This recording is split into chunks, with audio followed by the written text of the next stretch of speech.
தண்டு சட்னி வைக்க போகிறோம். நாங்களே உண்டாக்கி இன்னும் வளர்த்து வச்சிருக்கோம். அந்த சட்னியை வச்சு இன்னைக்கு சமையல் இதுக்கு வச்சு பார்ப்போம், எப்படி இருக்குன்னு சாப்பிட்டு பார்ப்போம். பார்க்கலாம், கொடுங்களாமா?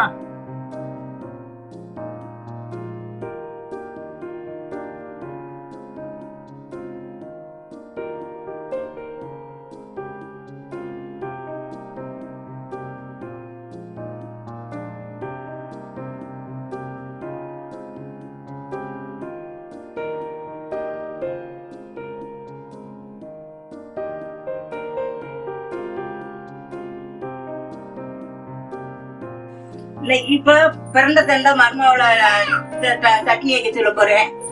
அத கிளீன் பண்ணி நான் கொடுக்க போறேன். மருமா வைக்க போறேன். அது எப்படி இருக்குன்னு சாப்பிட்டு பாருங்க.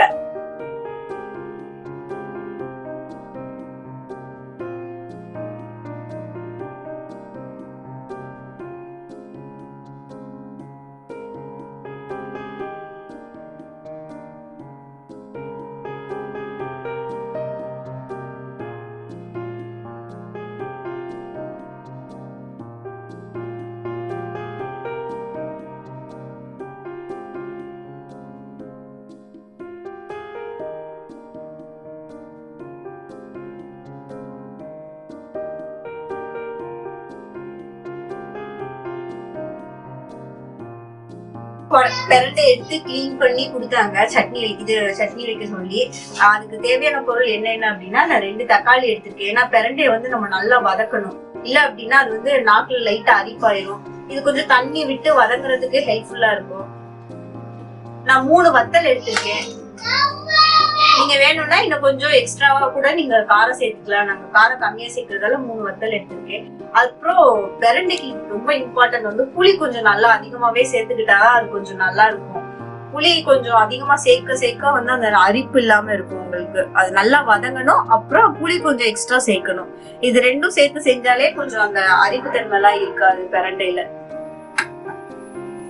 இது கொஞ்சம் நல்லெண்ணெயில நம்ம பண்றது ரொம்பவே நல்லது. ஏன்னா எலும்புக்குலாம் ரொம்ப நல்லது. எலும்பு ஜாயிண்ட் எல்லாம் சப்போஸ் நமக்கு கை கால்ல ஏதாச்சும் பிராக்சர் ஆயிடுது அப்படின்னா, கொஞ்சம் நம்ம சின்ன வயசுல எல்லாம் ஆச்சிலாம் இதுதான் பெரண்டை தான் போய் புடுங்கிட்டு வருவாங்க. காட்டு சைடு புடுங்கிட்டு வந்து அதை வதக்கி தருவாங்க. அது ரொம்பவே நல்லது.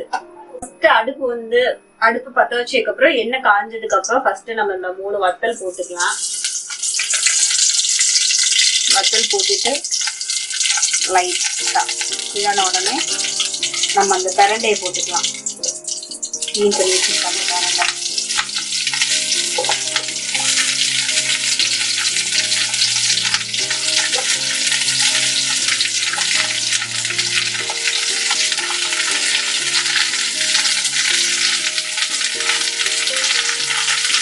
இப்போ நீங்க முடிஞ்ச அளவுக்கு இந்த கை மட்டுமே யூஸ் பண்ணுங்க. பின்னாடி பட்டீங்க அப்படின்னா கொஞ்சம் அது அரிக்கும் நல்லா. ஆனா பெரண்டையை பொறுத்த மட்டும் ரொம்ப நல்லா வதங்கணும். அது அப்படியே அதோட கலரே சேஞ்ச் ஆகணும். இந்த கிரீன் கலர்ல இருந்து அது ஒரு எல்லோ கலர் மாதிரி மாறும். அந்த அளவுக்கு நல்லா வதங்கணும். இந்த மாதிரி அரிப்பிடிக்க ஸ்டார்ட் ஆகிற மாதிரி இருக்கும். அந்நேரம் நம்ம தக்காளி சேர்த்துக்கலாம். அப்பதான் அது வெந்து கொஞ்சம் அதோட தண்ணி அந்த பெரண்டை அடிப்பிடிக்காம இருக்க ஹெல்ப் பண்ணும்.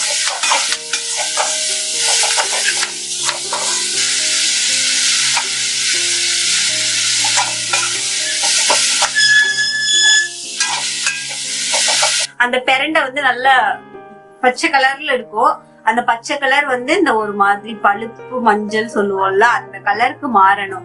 அந்த அளவுக்கு நீங்க வதக்குனீங்க அப்படின்னா தான் கொஞ்சம் அந்த நாக்கு எரியாம இருக்கும். இல்ல அப்படின்னா நாக்கு ஊறும். கரெக்டா இந்த மாதிரி தான் வரணும். அது எல்லாமே இப்படி நீங்க விசுக்குனீங்கன்னா அது வெந்தது உங்களுக்கு தெரியணும். அது அப்படியே நம்ம கடாயில இருந்து நம்ம மிக்சி ஜாருக்கு மாத்திக்குவோம்.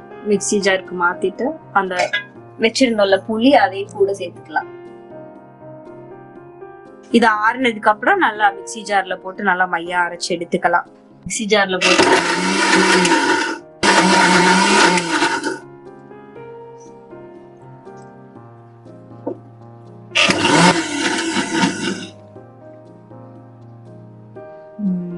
தேவையான அளவு உப்பு சேர்த்துட்டு ஒரு அரைச்சு எடுத்துக்கலாம். கடாய் அடுப்புல வச்சு அதுல ஒரு 2 ஸ்பூன் எண்ணெய் ஊத்திருக்கேன். எண்ணெய் சூடானதுக்கு அப்புறம் கொஞ்சோண்டு கடுகு போட்டுட்டு, கடுகு வெடிச்சதுக்கு அப்புறம் நம்ம அரைச்சி வச்சிருந்தோம்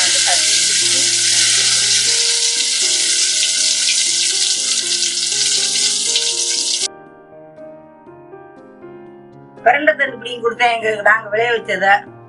அதை மருமக செஞ்சு கொடுத்துருக்கா. அதை சாப்பிட்டு பார்த்து டேஸ்ட் எப்படி இருக்குன்னு சொல்லுவேன். சூப்பரா இருக்கு. இது மாதிரியே செஞ்சு சாப்பிடுங்க.